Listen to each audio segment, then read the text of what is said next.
You stuck-up, half-witted, scruffy-looking Nerf herder.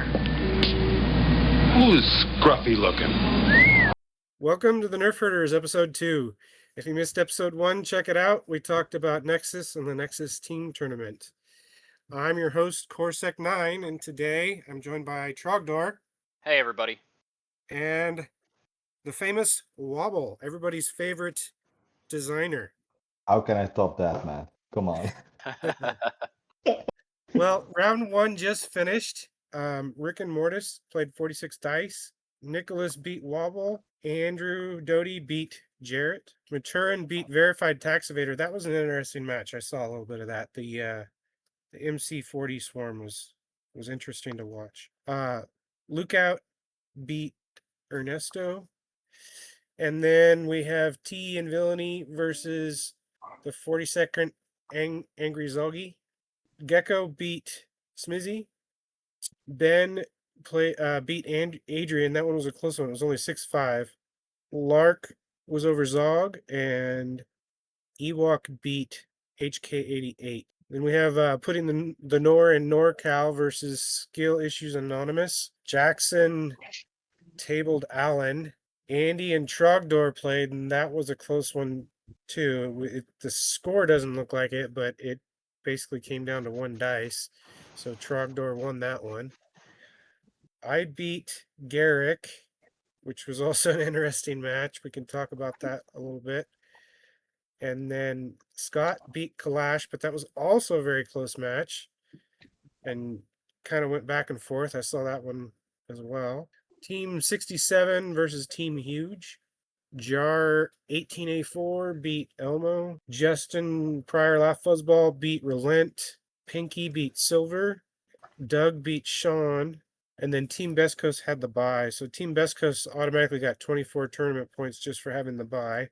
So Trogdor, do you want to talk about your match? Yeah, so I played Andy Arkwelder. Right now, I'm actually tied for the lead in the tournament, which is hilarious because I am not. I am like a mid-tier player, I would say. You know, I have fun with it, but I'm more of a beer and pretzels kind of guy than a super competitive one. Andy is objectively a better player than I am, for sure. So the match was this. I mentioned last time that Arkwelder came up with this Scum castle list where you pile tons and tons of defensive tech onto a Keldabi, which is kind of like the equivalent of like a Venator-ish ship.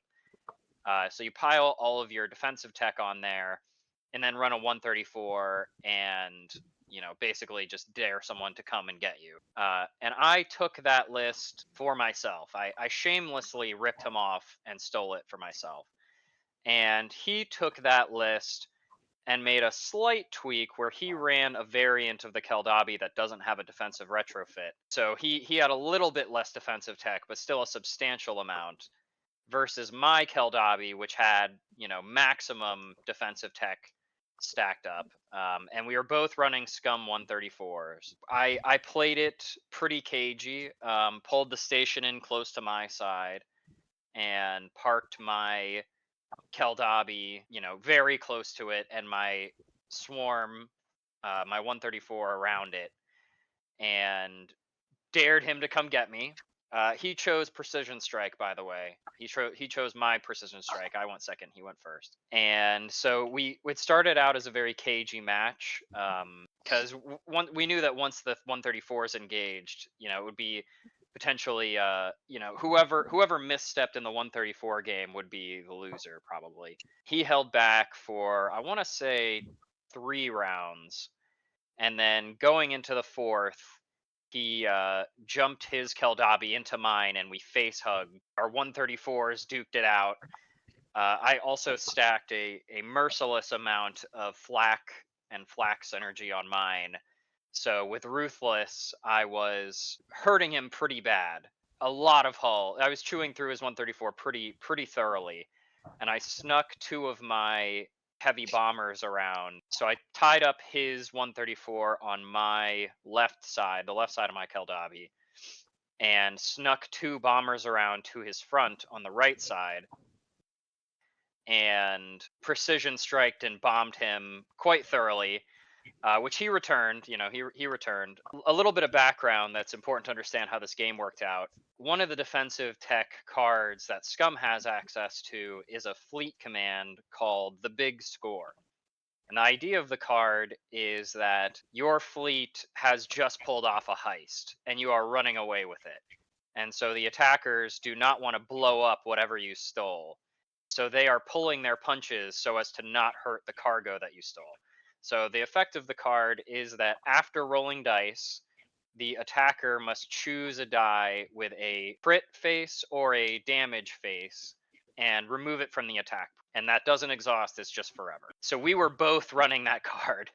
So we were running that card, we were running PDX, I was running EWS, we were both running EST. So we were just slapping each other, face hugging on the station, ramming each other over and over again, and gradually wearing down, but not. So I was bombing him.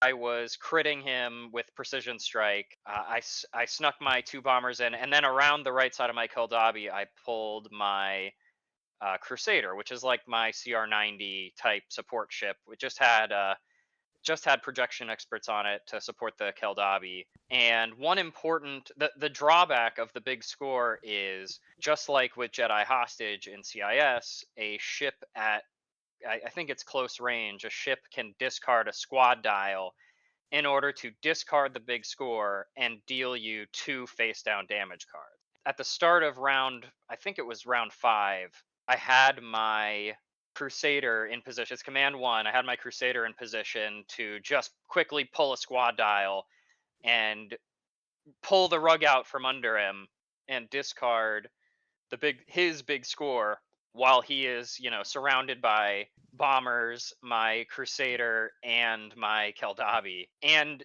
since the Keldabi only has 9 hull, the 2 damage cards took away more than 20% of his hull right there just from the Big Score. Then stack on top of that the ramming and the double arcs and et cetera, et cetera. So his Keldabi was hurting pretty bad. I think the Big Score definitely did its, it was a fun card for the game that really shaped how it worked out. He and I both probably didn't foresee what a significant impact it was going to have on the game when I discarded it and dealt him, more than 20% of his hull in one attack. So he is very badly damaged, and he jumps to, I think, speed 3 and navs, and gets off the station, gets out of the front of my Keldabi, and puts some range between us. And I want to say he engine teched that round as well. Really put a lot of I think he jumped to medium range in my side arc, which is not the Keldabi's strongest arc. And then he was down to something like 1 hull with, EST and a redirect and no shield. By round 6, the 134 battle had basically run its course. He actually did get the better of me in that case and wiped my 134, I think. But his Keldabi was running for its life. I can't remember if it was round 5 or round 6, but my Keldabi had shot and had not killed him. And so he was there with no shields and 1 hull and a redirect and EST. So I had my Gozanti equivalent, the Scum Sea Rock, in medium range of him. I con-fired it, so that way I would get 2 blues. So the only way I could kill him would be if I rolled a hit and an ack, or a crit hit or an ack on the 2 blue dice, and that is exactly what I got. I locked his redirect so he couldn't EST, dealt him the 1 damage that it took, and my humble Sea Rock flotilla got the kill on the Keldabi and tabled him. Before that, he was outscoring me on the objective, so I think he was probably headed for a 7-4 or an 8-3 win. The final shot from my flotilla dealt him the last hull, tabled him, and I get the 400. I got the 400 plus, my objective, and it ended up being a 10-1 in my favor. So it worked out to be a very dramatic game, one of the best I've played in a while. Andy was a great opponent, and objectively is the better player. I think it's a dice game, and the dice were just with me that time, and it was a lot of fun. So I'm looking forward to the next game. Yeah, it sounds like it was an exciting game. So I played Garrick, who couldn't be with us today. He's flying the ISD, Quasar, Gazanti, and he had a bunch of TIE Brutes and Defender Vader, and Merrick and Jenden. I took first player because I want the drop so I can spit out the hammerhead and shriv away his ECM. I was kind of surprised by his objectives. He had one that I hadn't ever encountered before, which was it's dangerous territory. That's it. Oh yeah. Yeah. So I chose that, and the obstacles have to be deployed in the middle portion, beyond distance 5, and so they were kind of spread out. I deployed kind of center of the map. He deployed on his far right, so my far left, which meant that I had to come across half the board to get to him. My MC-80 went down in the middle, and then the GR-75s were flanking it, and I had to cut through the asteroids and the debris fields. So round 1 and round 2 were just maneuvering, and then he has all those squads, which makes it challenging. And then he's got the boosted columns Quasar, so he didn't even have to be near him, and it was on the outside of the ISD, so farther away from where I could get to it. So round 3, he moved his squads in a way where it cut off most of where I could drop. So I had 2 spots where I could drop the MC-75, and only one of them really guaranteed that I could hit his ISD real hard. The other one, maybe it could have, but I wasn't super confident in it. It was perpendicular to his ISD, so I was crossing the T's, as they say, and I had lined up the double arc, and then I spit out the hammer, so it was close enough to strip ECM from the ISD, but then it could run down the Quasar, because I had the MC-75 in front of the ISD, and then the MC-80 following up after that. On the drop turn, the hammer did as planned, took the ECM away, and then started attacking the Quasar, and it stripped its front and side shields, and I think it had like 1 or 2 cards on it, so I needed 4 more hull damage or something to that effect, and then it moved towards chasing the Quasar. So the MC-75, he went with the ISD, and I had hoped that I had blocked his ability to get in front of the MC-75, but unfortunately I didn't. So he denied me the double arc, which is pretty big. I was only able to front arc, which is still a huge shot. It's expanded launchers, so it's 5 blacks and 2 blues base, and then X-Racks. And I have Intel Officer, Ordnance Experts, X-Racks on there. So I rolled my front arc into the ISD. I think it was into the side, and I had to add all the dice and do the rerolls and all that stuff, and it ended up being 13 damage with 1 accuracy, so it was huge. From my perspective, at least I got huge damage out of it for not getting my side arc to be able to go off on him. That stripped off most of his shields and put I think it was 5 to the hull. And then between his ISD shot and his squads, he deleted the MC-75, which is not necessarily unusual with my list. It that can happen. I had hoped it would happen 1 round later, so I got more than 1 round of shooting with it, so that was not in my plan for sure. And he wanted me to point out that that for him was a victory, was not getting the double arc and then also deleting the MC-75 before he lost anything. So he drew first blood on that. So then my MC-80 moved in and started pinging him. I think my first shot I might have only had the front arc on him, but then the next round I got my side arc, and I didn't quite finish him off. The hammer did finish off the Quasar and was trying to run away, and he tried to swing around the MC-80, but that was never going to work because I was first player with a broadside ship.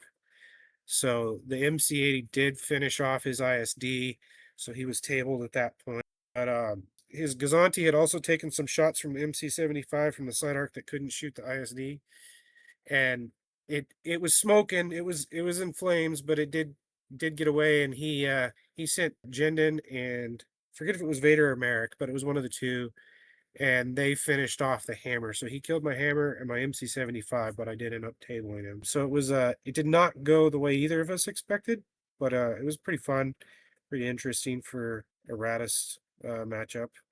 Did he get MS1s off? Because I know that was a big question mark from last time that we were talking about. He did. Yeah, he exhausted intel officer. So my 7-point officer did absolutely nothing. Wow, wow. So And he actually got some value out of it. That oh thrills yeah, me, and I'm sure it thrilled him too. it's a good card. I think it's just more the opportunity cost than anything else.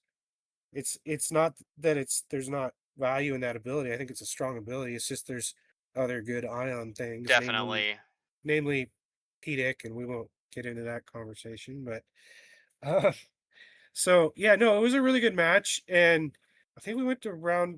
It was at least round 5. It might have been round 6 by the time it finished up, and he was able to finish off the hammer with his last available activation before being tabled into it. So it was a good match. What Nexus content were you against, and what did you think about it? Because I remember you saying you weren't super familiar with them. Yeah, mostly he had the TIE brutes. Those were the only things that really had an effect on the match. He had Deidre, but she didn't really matter. He had that Inquisitor TIE Advanced Ace, the night I forget her name, the female one. Those Seven weren't. sister. Yes, that's it. Yeah, those weren't super impactful, but the TIE brutes, they did a lot of work. Those black dice, even without being bomber, if he hadn't had those, if they had been TIE fighters, he wouldn't have killed the MC75 in one round. Um, Interesting. they were very efficient for 11 points, and we talked about it afterwards. I kind of feel like they might need to go up a point, maybe 2. But I'd need to see them in action, and I built a list using them that should take advantage of them pretty well. That I have not had the opportunity to run yet, but yeah, I feel like they might be a hair too efficient. And he was talking about comparing them to A-wings, and I get where he's coming from, but I don't know if that's the best comparison. But Yeah. Well, those in particular are super recent developments. In fact, I think they were just approved for testing like right before the tournament. So your feedback is super useful on that. I think the biggest balancing point to them is access to anti-squad rerolls.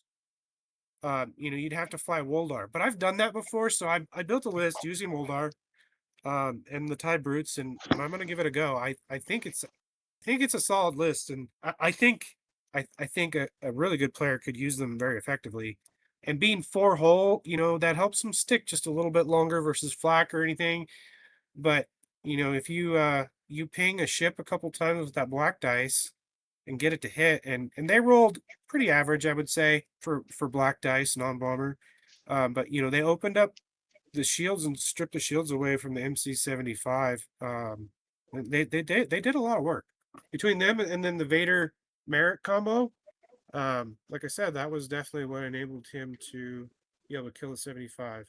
But I think they're Cool. very interesting, and it's a trade-off. It's an opportunity cost. It's do you take the ability to snipe versus having easier rerolls with Swarm? I think they would be very good into if you're facing a lot of Deltakin, because then he can't reroll his counter back at you. You can snipe him away. It's kind of like handing Empire multiple sabers, although Yeah. the dice add is limited compared to saber. But if you bring 3 of them and then Woldar sitting behind them, I think that's going to be pretty strong. But like I said, I'll test it and see what happens when I get the chance here. Yeah. Well, like Garrick said last time, nothing in Nexus is ever, Right. everything is always being tested, and we're always getting more feedback. Yeah. And these happen to be pretty recent additions, so it's very helpful to hear your experience. I think yours is one of the first play tests. I think we've done a few others, but it's good to hear. I don't I think they're thought that. broken. I think they're just very efficient. So I'll let the guys who designed them and the Inquisitors come on and talk about it. But my impression of the Empire is that the Empire has just preposterously good squads. very, very, very. I mean, they blanket the field basically. You have Vader, you have Jendin, you have Merrick. Yeah. You have very efficient TIE fighters, very efficient bombers, which you can couple with Ruthless to win any 1/3. So all this to say, when you're adding things to the Empire squad game, it can be tricky to find a niche where it doesn't just get completely blanketed by the already very good squads, and also doesn't go too far into being busted. That in particular is an area where we value a lot of feedback, and it can be very tricky.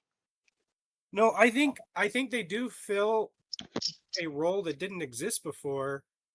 And like if you're an Empire 134 player that has to play into Delta Kit a lot, I think they could be a good choice because, like I said, if you can sit there and snipe Deltakin, and he can't counter you back and then re-roll his misses on the counter, that's a thing. That's a viable way to go after Deltakin.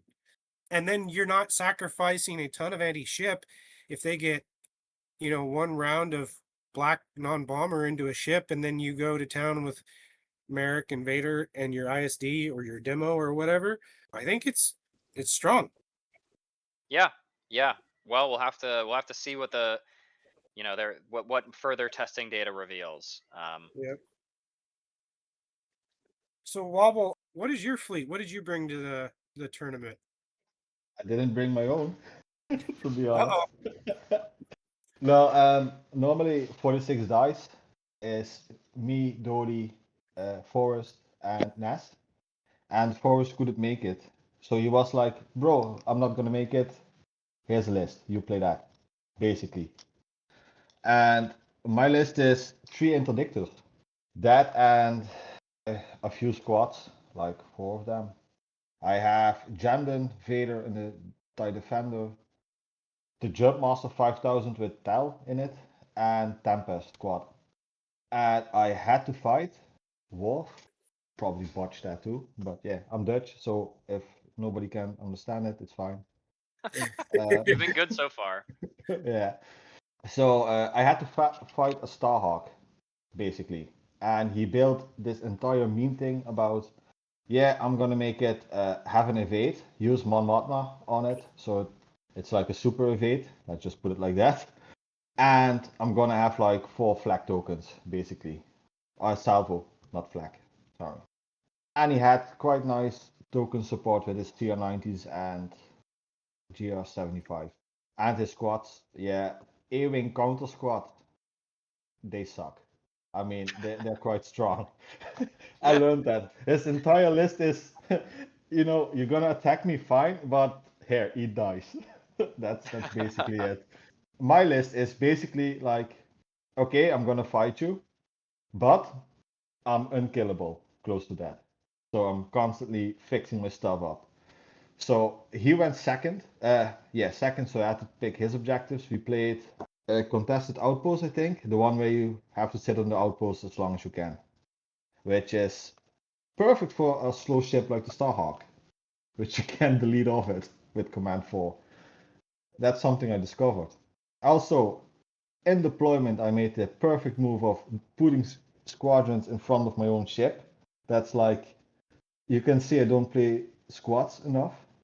I'm basically always flying squadless or big ships, and I just hate the little buggers.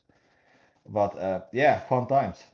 That killed me a bit. So starting the game, I know I had 2 choices. Basically, either go all in and just try to get his Starhawk off the board, or run away or kill a CR90 and try to run away, or some squads and try to run away.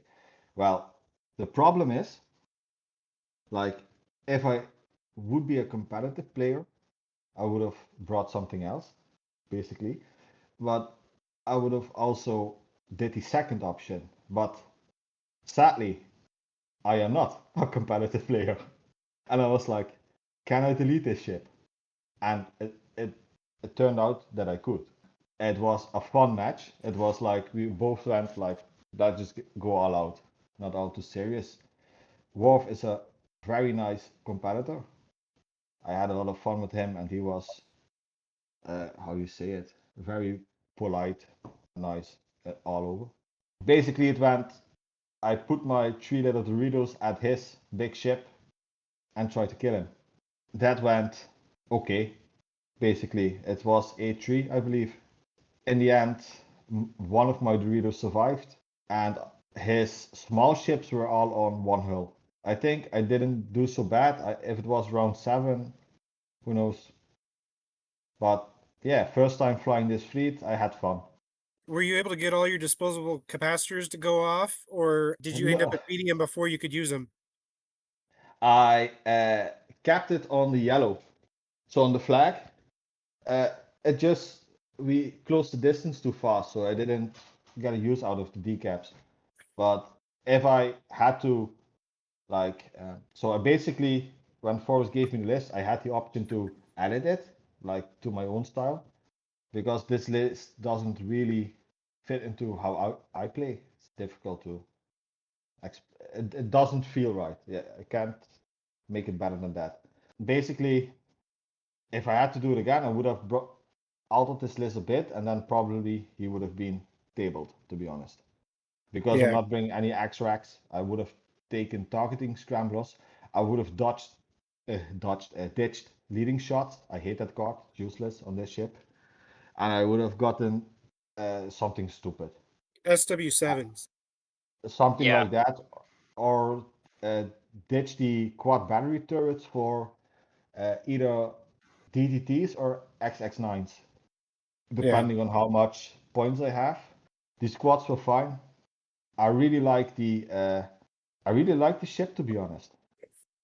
And The for the interdictor, people at home, you were playing the arc changed interdictor combat refit, which is pretty yeah, cool, and you were running that with the battle cruiser generic title from Legacy. yeah, that combo gold. To be honest, it's fun. It's like So it, yeah, I'm really glad to hear that, because the interdictor combat, I don't need to tell anybody that it just languished for a lot of years. So I'm glad that you were able to take it. You were able to have fun, and you actually did pretty competitively with it. You did take down the Starhawk, albeit he had a lot of victory tokens from the outpost. But yeah. But you it got it him. was based. My choices were horrible. This was the least, yeah, the least horrible choice. So he has a mean list. I mean, if he brought that list to a big tournament, like a competitive tournament, he has a good shot, man. It's like that he has a tight list for real.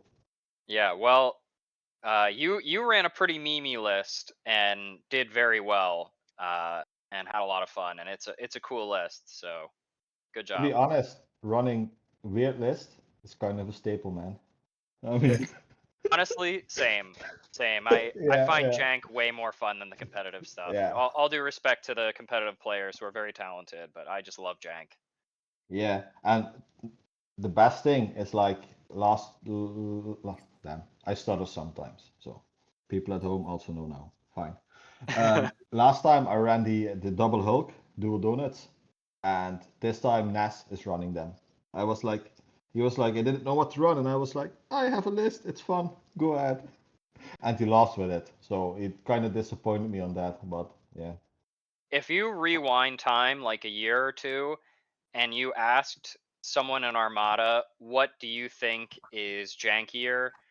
3 interdictor combat refits or 2 Lucre Hulks, and just ask them to guess, I think they would probably guess that the interdictor combats would be jankier than the Lucre Hulks. So Yeah, you may have actually stepped up your jank game. yeah, it could be. It could be. My friend Homer Jr. He likes to bring interdictors to our local tournaments pretty often, and I think he's flying it in the Vassal World Cup Second Chance. I think he's got an interdictor, but he uh, he took one apart and lit it up with fiber optics or whatever. It's pretty cool. Yeah, I saw that in the That's paint rad. contest, Yeah, like last, I forgot, September, October, somewhere yeah. around that time. I think he lit up an ISD as well. They're pretty cool. Yeah. I'm actually gonna he wants to print your Super Star Destroyer, and he's gonna light that as well. So that'll be pretty cool when Yeah, that's done. I'm planning to do the same actually.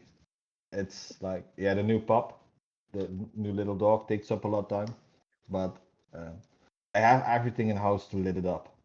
It's Nice. just time lacking, to be honest. Well, But I yeah. wanted to touch on Scott's match because he also played Kalash, who was on the podcast with us last week. Kalash was playing.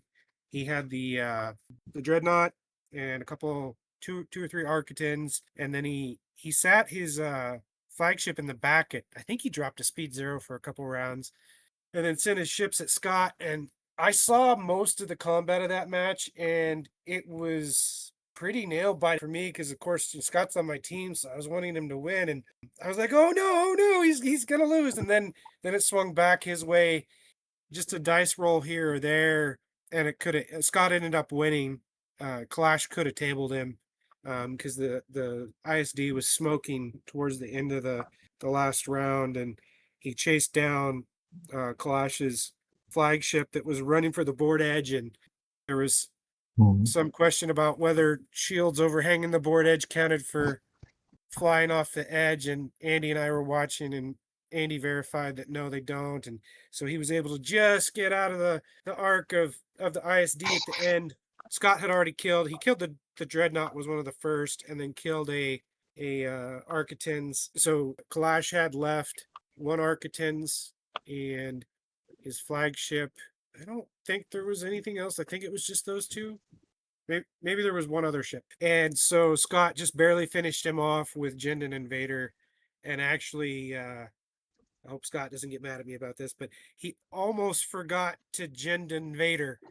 And Kalash was a really good sportsman and reminded him. I'm sitting here screaming at my screen like, no, Scott, no, that was the whole reason you sent Vader over there. And so he just barely finished off Kalash's flagship for the win. And then another match I saw that I saw part of it, and it was kind of wild. It was Maturin versus Verified Tax Evader, and Maturin is flying 3 MC-40s, which look really sweet on the table, by the way. A bunch of U-wings, which for me, I don't know, they look like a yellow jacket or a hornet or something with their little wings sticking out. It's kind of funny. And they both deployed slightly center left, so they were kind of offset from each other. And Maturin came screaming across the board and ended up swirling into Verified Tax Evader. Verified Tax Evader was flying a Venator, a Pelta, and a Consular in squadrons. And so they got in this little kind of toilet bowl. I think they were playing Planetary Ion Cannon. They got in this little toilet bowl at a center, but on Tax Evader's side of the board. And I really didn't think Maturin was going to end up coming out of that as well as he did against 3 ships, the Gar squads, but he started deleting things, and by into round 5, he was already behind the Venator. The Pelta was gone, the Consular was gone. It looks like he had killed Axe. So the squads were just kind of tying each other up. There was some dead U-wings, and then he swirled away, and he ended up killing the Venator, which I just thought was kind of wild. I wish I had seen more of the match and been able to watch it closely. Unfortunately, I didn't. I just saw little bits of it. But I thought it was a very interesting match. And for those that don't know, one of the cool things that I've really enjoyed about getting into Nexus stuff here is a lot of times they post these playtest posts. There's a section in the Discord for that. So you can see a lot of these matches we talked about, and there's screenshots and often a description of the action and stuff. So if you're interested in any of the matches we talked about or any matches that you wish you had been able to watch, go check out the playtest section of the Discord. There might be a post there for it. I think for the Maturin Verified Tax Evader game, the real takeaway is Mon Calyx and his fleet goes hard on a bunch of MC-40s. I guess, man. I was really surprised. They did better than I thought. And for some reason I just like those ships. They look cool. They are Yeah, cool. I think a lot of people think they're one of the better things to come out of Nexus. I know they're pretty popular. I've Yeah. tried to fleet build around them because I've played a lot of Rebels. but most of the time I find myself asking, why am I not taking an assault frigate for this amount of points? Because it is, has a defensive retro if you're building a carrier. I know there's other builds with them, but that's just not my style. Like Wobble was talking about play styles. I'm not a super original like list builder. I'm not very great at that. Usually I'll take somebody else's fleet and tweak it a little bit, or take their concept and make it my own or whatever. But yeah, they're interesting. I'm gonna need to check them out more. Yeah, I think, don't quote me on, I can't remember who it was. I think it was Maturin in the last tournament I played. I think it was him, and he took an MC40 just to see what it was about. And we were setting up our game, and he had the same reaction that you did, as I recall. It might not have been him, it might have been somebody else, but my opponent had this reaction of like, well, I don't really see a really strong place for it. Why am I not taking an assault frigate? He won that game in the last tournament against me, and now I think that it's the same person. Here he is running 3 of them in this tournament. So he must have found something he likes. Yeah, spoilers. How I was ranting about slicers last time? I'm pretty sure it was Maturin that ran those slicers that traumatized me. Yeah, that seems right. He was flying a Dravenless with slicers, and I was flying Ozzel 134. And when you've queued up a bunch of squadron commands and you get sliced, it's kind of a bad time. Yeah, I can imagine. You like my list for Scum? Yeah. Slicers? No, not slicers. No, not that. But it's also based on having a bad time. So basically that. Well, unless there is other matches you guys wanted to talk about, shall we talk about some Scum? Yeah, definitely. So I challenged everybody, since I'm new to Nexus. I don't really know the stuff very well, and I had basically not really looked at Scum at all until preparing for the podcast. So I challenged the guys to build me a Scum list. So with So first, let me do some general overview. Scum is the first true in-house Nexus faction. New Republic it is a Nexus faction, but it was much more tightly devved. This Scum is much more open source, so it's the first one that really reflects like anybody can come on Nexus and say their piece and have a say in the dev. And we learned a lot and made a lot of mistakes starting out, but I think we're in a good place now. So the question when we were starting Scum was, we want there to be a 5th faction, and it needs to stand comfortably apart from the original 4. So how do we do that? And then you think about Scum in the lore, and it's very expansive. Lots and lots and lots of lore about different pirates and pirate lords and smugglers and etc. And one of the things that stands out is they take basically like scrap equipment and then retrofit it to do whatever they want it to do. What we came up with was ships that have a lot of variability, a huge amount of variability. So in Armada, that means lots of different upgrade slots, way above average upgrade slots. And so you can take that and customize a ship to do whatever you want with it. The price of that is that you have to pay more for it. The chassis of the ship is not points efficient compared to other factions. So basically you get the variability, but you have to find a use for it, or else point for point you're just going to lose to the base 4. So that is what we came up with. So Wobble, if you want to go first through your list. Sure thing. I want to add, Scum also experimented with a lot of ship arcs and stuff as to deviate a bit more. So Yes. and yeah, my list. Basically, what did I do? Yeah, that's a good question. That's something I ask myself a lot. Um, I called it Pirates of the Pancreas, like from that Rick and Morty thing. So my goal was, okay, make a list. Okay, achieved. But the the sub goals, let's put it like that, was have it pirate themed and have it be annoying to fight. And what I did was I took 2 Neutron boat cruisers and built them up a bit, and then took 2 flotillas, which I like. And basically, also a few squads, but yeah, the gist of the list is the flotillas I have, they have weapons battery tags, disposable capacitors, and overload pills on them. And the thing is, they have 3 dice out of the front arc, 3 blues. And with blues, you always have a face. And weapons battery tags turns that accuracy into a crit, which means guaranteed overload pulse every time I shoot at you. With long range, because I have decaps. So, starting with that, imagine you have like a really nice big Starhawk sitting on an objective. Totally not traumatized here, but imagine that. And there comes this little cheap ass flotilla for it's like 39 points, that single ship, that build. And it comes along and it just zaps bomb, all your defense tokens are exhausted.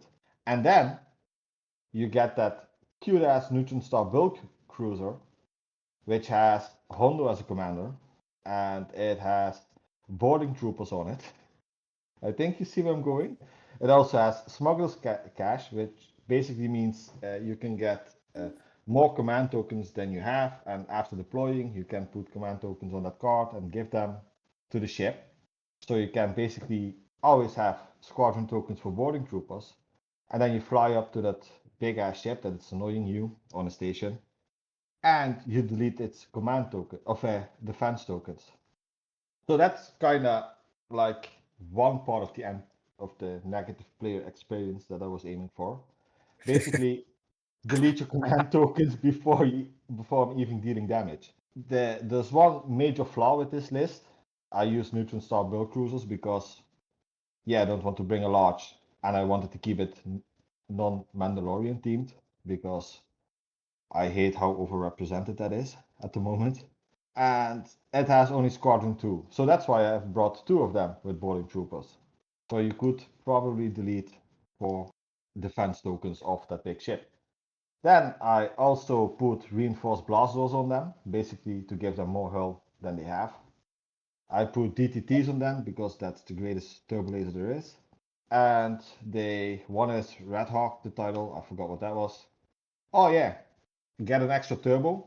That was cool, so that one got LTTs on it.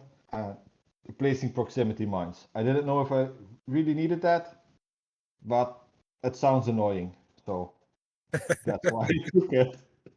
And the second part of the build is, so you have like this full-on synergy between overload pearls and boarding troopers. Basically, that's the idea, and a bit of defensive tech and offensive tech.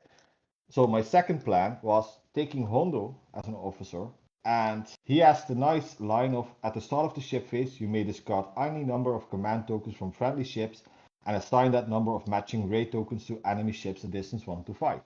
That sounds like a lot, but it means basically with Smuggler's Cache and another source of Omze traveling Starport, which also helps with token stuff, is that I can also raid your ass. And that big ass ship that's annoying me somehow can't resolve commands anymore because a little annoying ship put raid tokens on it. And then to even lay more into that, I also have Silri, which basically says if you gain a raid token, you get another raid token. So yeah, and to even hammer that home even more, I took the Gauntlet Fighters to give even more raid tokens with Assault. Yeah, so basically that's it, I think. This is actually a hilarious fleet, and I actually kind of want to try it. Yeah, Because it's what you didn't mention is you have an 8-point bid, so you're gonna probably be able to go to be first player like 8 or 9 times out of 10, which means you'll be able to shoot first with your disposable capacitors, overload, pulse, weapon batteries attacks. So there's a good chance that the enemy is going to start off entering combat with its defense tokens exhausted, which is awesome. Yeah. So basically, that's totally intentional. Did I sell it? No, I didn't. But yeah, I didn't have 8 points to fill. Well, But yeah, it's cool because what are they going to do? I mean, are they gonna rush in and fight the neutrons, or are they gonna rush in and try to kill a flotilla with a scatter? Which yeah, you can have the flotillas slightly back of the neutrons, so they have to come into the neutrons range. I like it. I think it's different. And yeah. by the way, I want to say the uglies are awesome. Those are perfect. Nexus nailed those perfectly. I love it.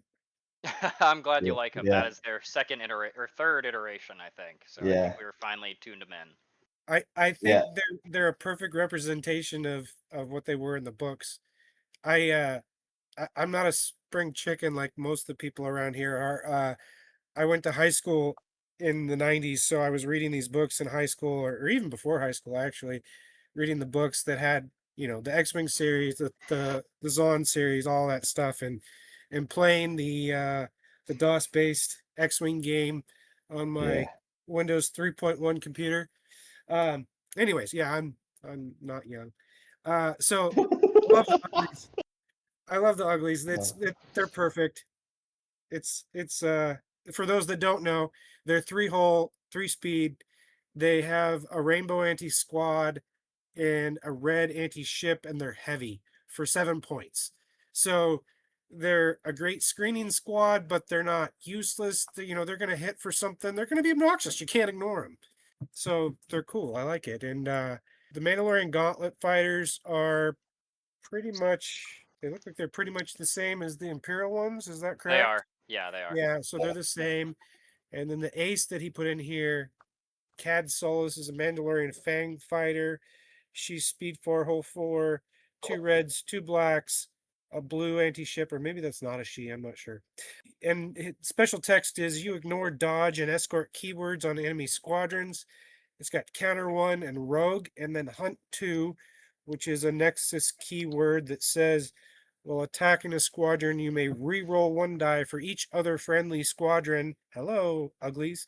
The defender is engaged with up to 2 dice. So you can hopefully hit with those 2 red dice and the 2 black for some. I mean, you could potentially roll 8 damage, which is insane, while ignoring dodge, which is fantastic. Hi, Anakin. Yeah, So I included him here for ace hunting, basically. Like yeah, the fangs, the gauntlets were like if you run into squatless, then I was like, yeah, get another raid token. yep. So, and the uglies were just filler, not filler, but a screen, like get not swamped with fighters if they do have them.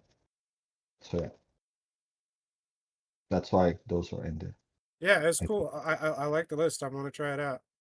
So I had an idea about this segment, and I was thinking, you know, I could give you a list, Corsec, or I could share my screen and we could make one together based Okay. on your playstyle. What do you think about Okay. that?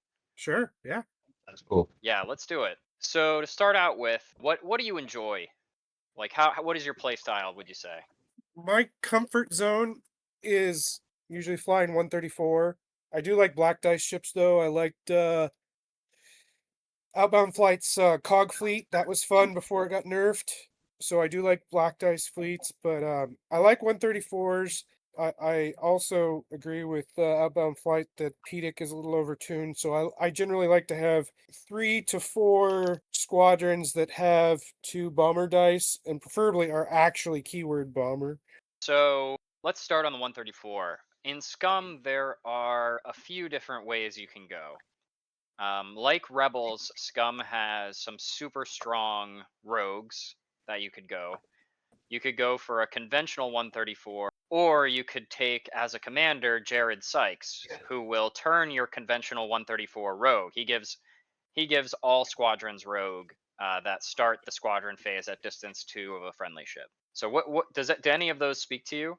Sure. Yeah. I mean, you could have the Empire style of bombing where you have your aces or your double dice bombers, and then you have cheap greens like the uglies. That's definitely a thing. Or sometimes your aces or your anti-squad, and then you have the heavy bombers like Arc 170s and Gar. I've flown Grinder too. I won a 7-round tournament with Grinder, so I've also flown that style. So which do you prefer, would you say? I think probably I prefer the aces usually to be the heavy anti-squad to just delete the enemy squads if they exist. Cool. So let's go for let's start with a conventional 134, and then we can think about Sykes down the road. So the only Okay. 2 dice bomber in that's not an ace, the generic 2 dice bomber in Scum is the Skip Ray, and that is blue black bomber 7 hull for 16 points, speed 2. Okay. So they're pretty slow. So I'm thinking our ship support later is going to need some healthy FCTs. Yeah. You like anti-squad aces. To start with, in Scum, Jostero is he is almost always a take unless you're doing a big heavy rogue ball. And Okay. he is 17 points, non-rogue, 4 hull, with escort and screen, and he's a scatter ace. Spicy. So he's a healthy stall kind of guy. Right. So we'll definitely fill one of our 4 with him. We can grab Talonbane as another one of our aces. And his ability is during your activation, instead of attacking, you may choose one friendly non-unique squadron at distance 1 and toggle its activation slider. So he gets to be kind of anything, whatever you need, he can fill the role. 5 hull, double brace, 7. You were talking about the uglies. We've got to get at least one of those, of course. Yeah. Guri is another good anti-squadron ace. She has grit and cloak, 4 anti-squadron dice, and her ability is at the start of the squadron phase, you may activate as if by a squad command. So she's kind of a cheaper sort of Han without rogue, and a slightly different timing window, but the same gist. Let's see. We need to really drive it home with an anti-squad ace.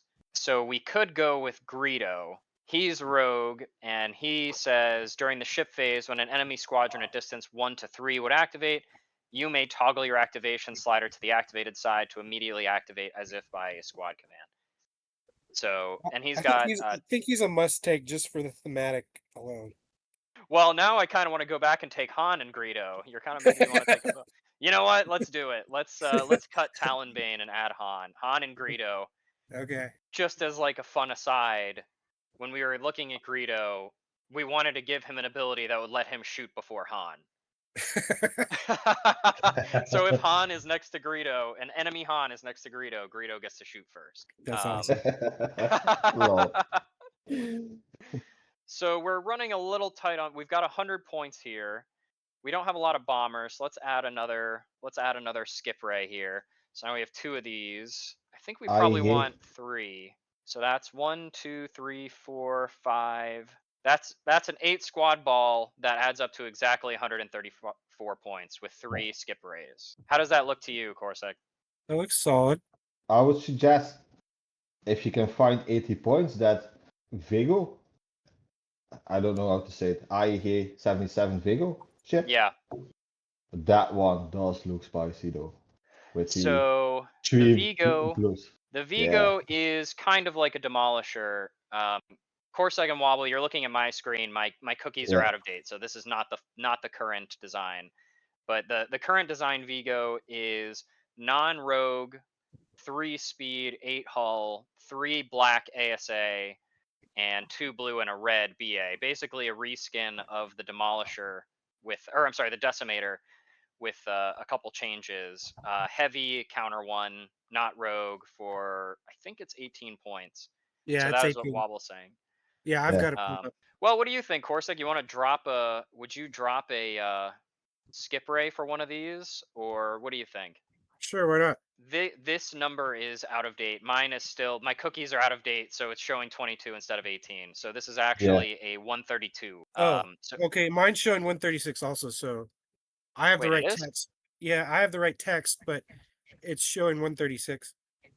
Oh, you know what? Maybe it's You know, I should have updated my browser before we did this. But we can cut the ugly back, and that leaves us at 129. Although that does leave us with 7 squads. That's okay. I think that's all right. So for those playing along at home, we have Justero, Greedo, Guri, Han, 2 skip rays, and a Vigo. So Corsec, what ships do you like to be pushing your 134? Well, if I'm gonna command the squads into other squads, to do if my damage application plan is to delete squads via my squads using flight controllers, then you want something with like 3 or 4 squadron command, and obviously the weapons team slot. Sounds Cool. like a Condosi. Yeah, that is. So the Kandozi in Scum is basically like a bulldozer. 10 hull, double brace, 3 squad, 3 engineering. Doesn't handle very well. Doesn't have a ton of shields. 1 redirect. So let's go with that. And it's got 1 weapons team. So let's do flight controllers, of course. It's got double ordnance, Corsec. What do you think about what do you think about that? Should we go for cut flight and go for ruthless and opods, or do you think racks and launchers? Greedo's got 7 hull. Guri has 6. Han has 7. Skipper's, yeah, we could definitely go ruthless. We got the hull for it. Oh, and yeah, the Vigo has, yeah, we got to go ruthless, right? All right, so let's go. Let's cut flight controllers, swap to ruthless, and we'll stick opods on there. Defensive retrofit. I think you probably want ECMs. Oh yeah, for sure. Yeah, that's a classic for a reason. What do you want in that off-ret slot? What do you think? Expanded hangars? I think maybe put expanded for now, and then if we decide to switch because we need the points or we need the range, we can switch it to boosted later, depending on what the rest Cool. of the fleet looks like.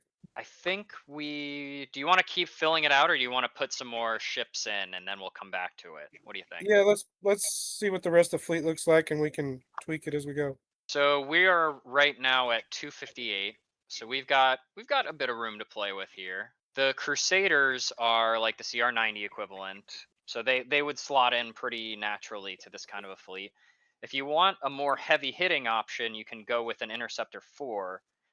And those are, I don't know, but they're a hefty sort of mid to close range. Or you can go with a Marauder, which is a more offensively oriented ship. We said we were going to take Sykes, right? So that whatever I don't command ends up as rogue. Is that correct? Is that how he works? As long Unless as you I wanna still go operate my Sykes. ships. Yes, that's how Sykes works, but we don't have to go Sykes if you don't want to. No, that's fine. So I'm just looking at it. One that caught my eye was the Marauder artillery corvette. All right. I kind of like that. So that is 3 red out the front, 2 red out the side, 1 red out the rear, a red flak, and the defense tokens are matching a recussant, all different, with 2 turbo slots. I assume we want to put LTTs in one of these, probably, right? Yeah, I think so. The second one we can. What do you think for the second one? I was thinking about spinals because the dice ad is nice, but that gets pricey. X99 of XX9. You could do XX9s. If you're gonna do a dice ad, you could pick the title Savrip, which says, while attacking from your front hull zone, if your speed is 0 or 1 and this is the first attack during your activation, you may add 2 red dice to your attack pool. If you do, you cannot attack again during this activation for 5 points. Ooh, I actually do kind of like that. That's kind of cool. Yeah, so it's like a red dice Pat Fist. Okay. So you could stack spinals on top of that, and you would get 3, 5, 6 reds out the front. Okay. He's kind of a porky guy, but I kind of like it. He is. We are at 358 right now, so if we're gonna get a support ship, we're running tight on space. Right. So what do we have for support ships? So if you want a cheap flotilla, you can go for the Sea Rock, which is sort of a classic Gozanti type flotilla. Right. Or you could go up for an extra 14 points. You could go up to Crusader support corvette. That will hold the table if you need. I don't know. What do you guys think? I think there are still a lot of upgrades that we want, so we probably should go with just the Sea Rock. Okay, fair enough. That's what I think. And for the fleet support, you want just CommsNet because you got kind of a small fleet here. Yeah, probably. Yeah, we'll do that. Okay, so right now with the bare bones, we've got Sykes in there, Kandozi battle carrier, Marauder artillery, and Sea Rock, and the 134. I'm sorry, the 129. We are at 386. So we have just a little bit of room to play with here. You want more offense? You want some squad help? Some defense? What do you think? Yeah, maybe some defense. All right, so what we could do for that is the Kandosi has a title called Gratua, which says you cannot suffer face-up damage.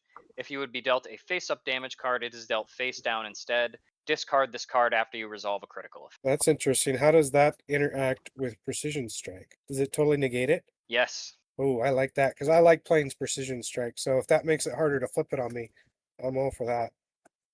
Or rather, I guess you can't suffer it face up. So you are not being dealt the face up during Precision Strike. I think you are having it flipped face up, which is different. So I do think I'm sorry. I do think Precision Strike worked. Oh, and it says discard after you resolve a critical effect. Yeah. So no crits. Yeah, maybe that's not so great. All right. So we can cut that.